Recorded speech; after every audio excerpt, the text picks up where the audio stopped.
one of the biggest ways is, when my dad was dying. I couldn't have done it. Of course, God, he would let me do it, but the small group and just constant little text, always praying for me and being there, and just constantly, the group was always wanting to support me. So that's just one of the ways that they have blessed me beyond measure. The main thing I enjoy about small groups, for me, is the interaction with other believers, the fellowship, and sharing one another's burdens. I have doubts and fears, but when I am with other believers, they have the same doubts and fears as I do. So it's really a win-win situation for me, because we are all saved by grace. I feel that I can share things in the group and not feel I am judged for it. We've been in small group before we were married, Yes. when we didn't have kids, when we did have kids, and now as empty nesters. Right. So through all our stages of life together as a couple. I think it's about a good sense of community. You walk and you say hi to people at church at a surface level, but when you're meeting around, having conversations, you get to meet them at a different level. And I think that's really important in your growth with Christ. Because sometimes you might feel you're going through something by yourself, and really you got other people like, hey, I've dealt with that. Well, and you have brothers and sisters in Christ who are praying for you and Right. sincerely care for you, and going deeper means a lot.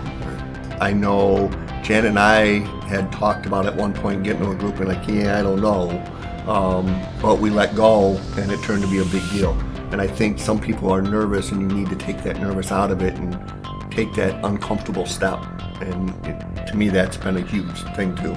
It's about getting out of your comfort zone, and change is hard in any aspect of our lives. But you can see deeper growth and deeper relationships come about by taking that step. I actually wasn't in the Bible study I was supposed to be in. I couldn't get care for my son, so I went to a different one.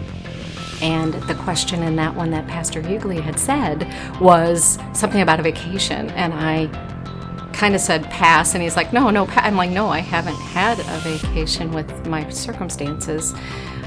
Since my son's accident, I've always only had 48 hours. He was in a near-fatal motorcycle accident 7.5 years ago now.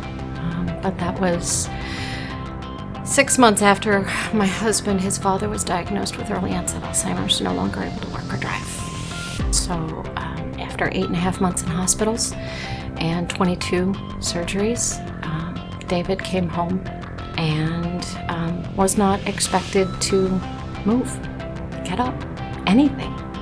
But by the grace of God, he has been regaining his memory and his mobility. The small group actually took shifts to care for my son so that I could get 3 nights and 4 days away. And in and through these trying circumstances, that was extremely special, and the hand of God just giving a huge kiss through the hands and the feet of members of FBC.